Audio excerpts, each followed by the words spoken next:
በስመ አብ ወወልድ ወመንፈስ ቅዱስ አሃዱ አምላክ አሜን።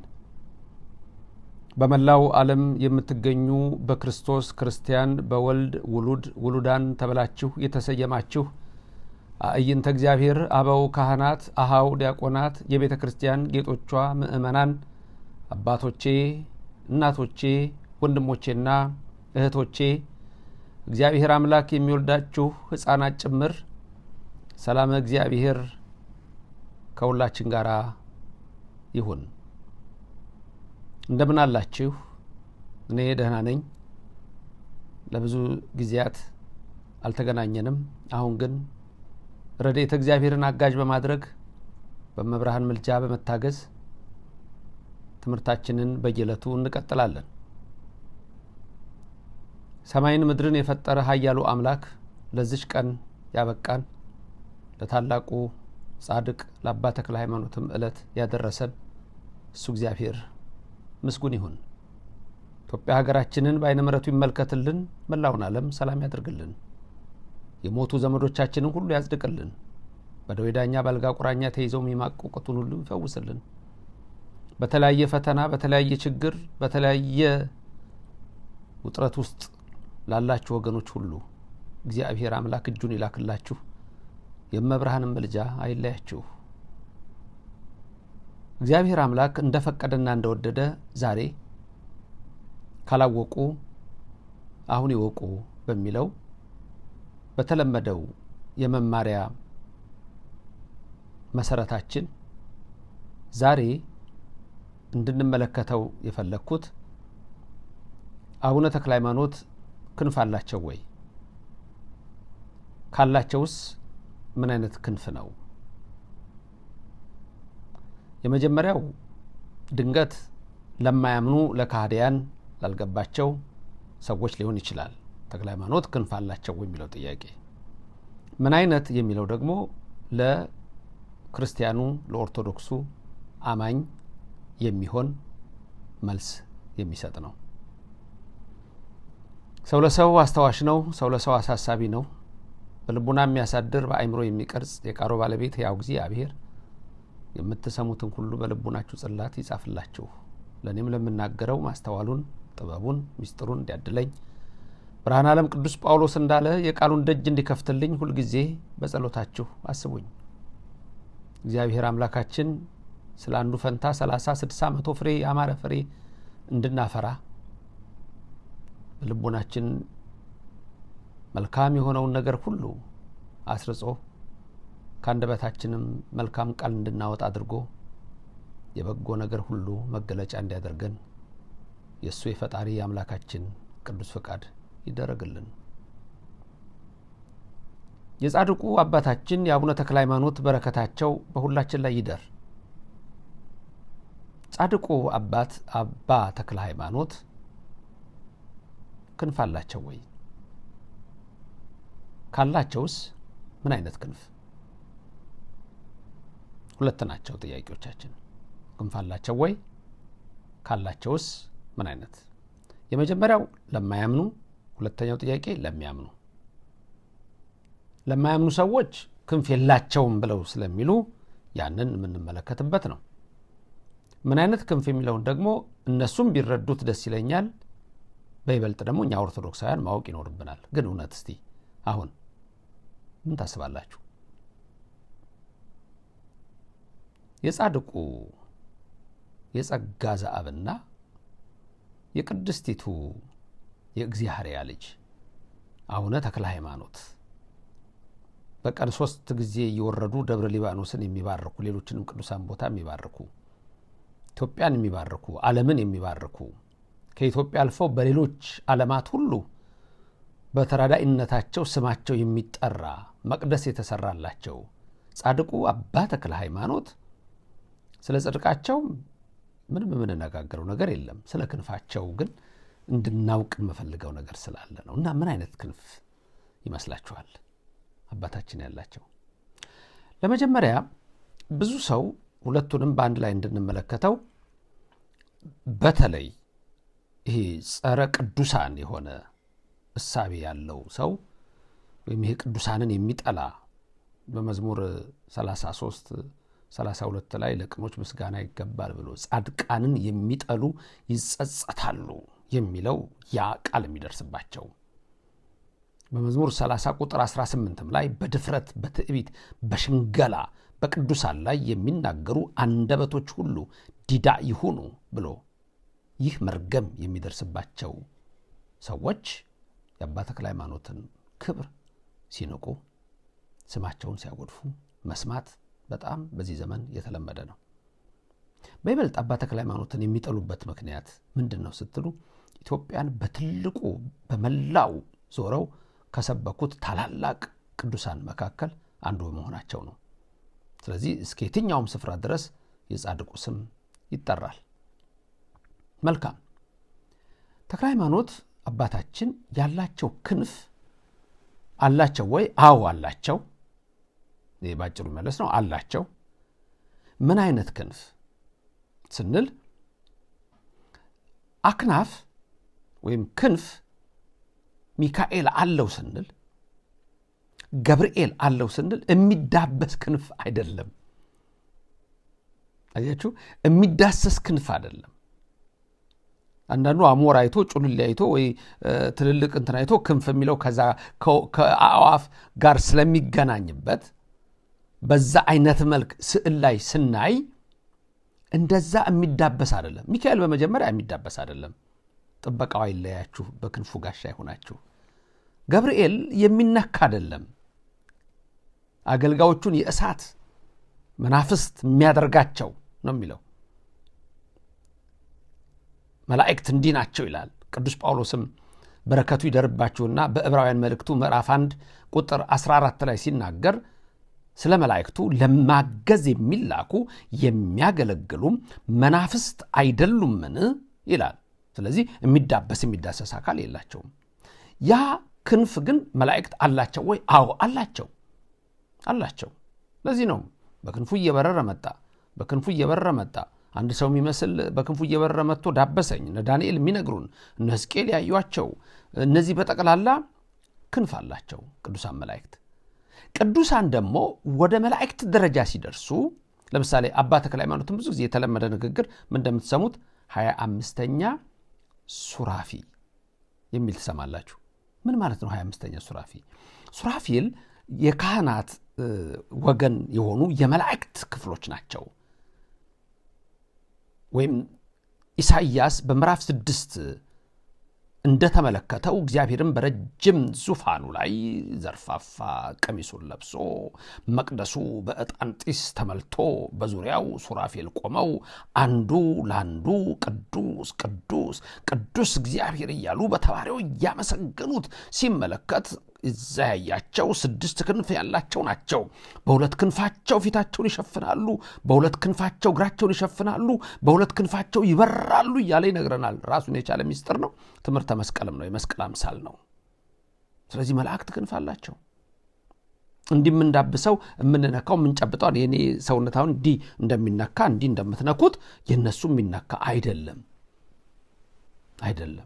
እንደው ዝም ብላችሁ ስትማሩ ቀላል ነገር ልንገራችሁ። አየር ቦታ ይዛል፣ አየር ክብደት አለው ብለህ ትማራለህ። ግን አየርን አጨብጭም አይደል? አየር አይጨበጥም፣ ግን ቦታ ክብደት ይዛል። ሳይንሱ ራሱ ይሄን ይላል። ስለ መላእክት ግን ብዙ ሰዎች ጥርጣሬ ይገባቸዋል። ለማንኛውም ዛሬ 24ቱ ሱራፌል የሚባሉት ሊቃነ ካህናት በሰማይ ሆነው አክሊላቸውን አውርደው ቅዱስ ቅዱስ እያሉ የሚያመሰግኑት ናቸው። ቀንና ሌሊት አያርፉም ይላል። ረፍታቸው ምስጋናቸው ረፍታቸው የሆነ ነው። ስለዚህ አባ ተክለ ሃይማኖት የኢትዮጵያው ቅዱስ ምንፍቅና ጣዖትን ነቅለው የሚያወጡ የአጋንንትን ኃይል የሚያስጨንቁ ተክለ ሃይማኖት ጻድቁ አባታችን ሰማይ ሄደው ከነዛ ካህናት ጋር እንዲያጥኑ እግዚአብሔር ፈቅዶላቸዋል።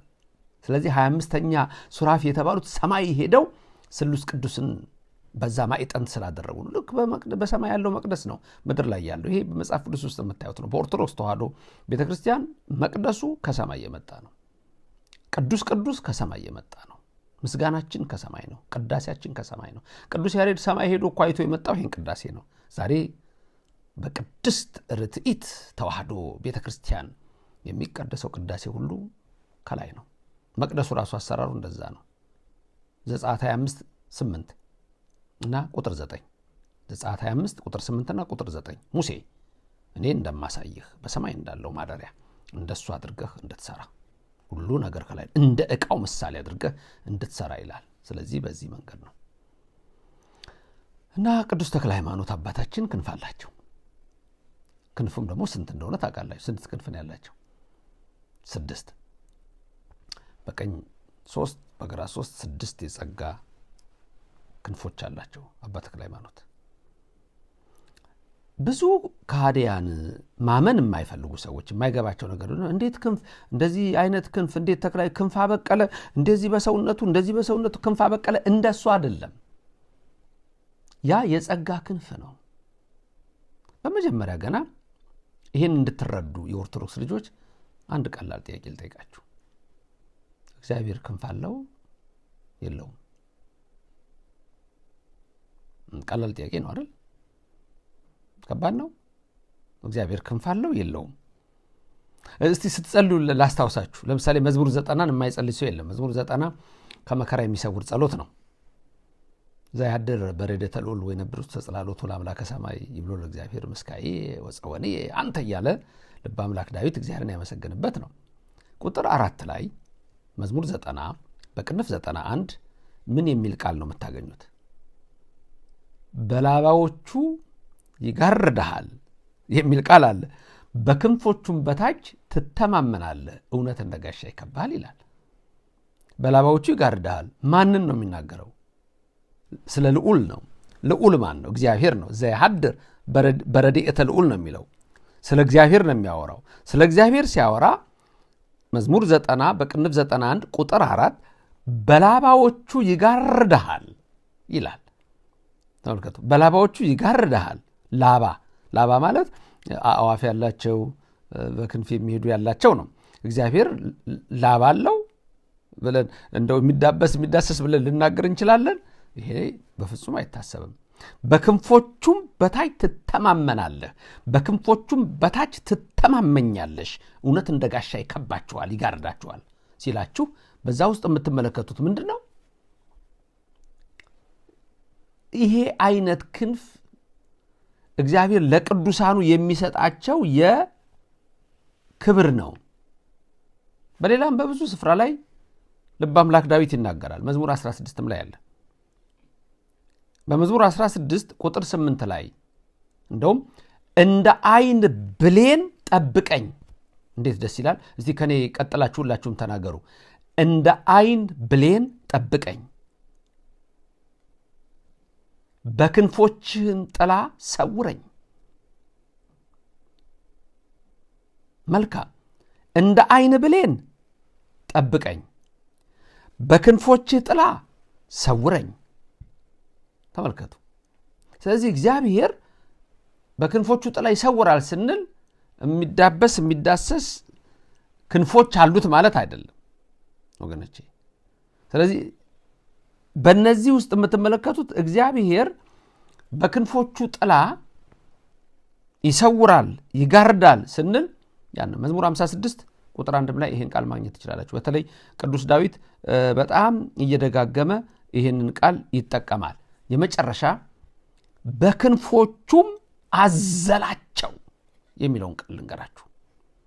ይሄ ደግሞ በኦሪት ዘዳግም ምዕራፍ 32 ላይ ቁጥር 11 ላይ የምታገኙት ነው። ኦሪት ዘዳግም ምዕራፍ 32 ቁጥር 11 ላይ ንስር ጫጩቶቹን እንደሚያወጣ በእነርሱም ላይ እንደሚሰፍ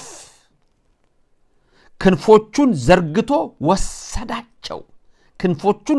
ወሰዳቸው፣ በክንፎቹም አዘላቸው ይላል። እስራኤልን እንዴት ከግብፅ እንዳወጣ ስለ እግዚአብሔር ሲነገር አያችሁ። አቤት እግዚአብሔር እንዴት ደግ አምላክ ነው ወገኖቼ። ብዙ ጊዜ ይሄን ተመልከቱ። በቃ ደግ ነው እግዚአብሔር፣ እንዴት መሐሪ ነው፣ እንዴት ቸር ነው የሚለው በውስጣችሁ ይግባ። ተመልከቱ፣ ምን አደረገ? ክንፎቹን ዘርግቶ ወሰዳቸው፣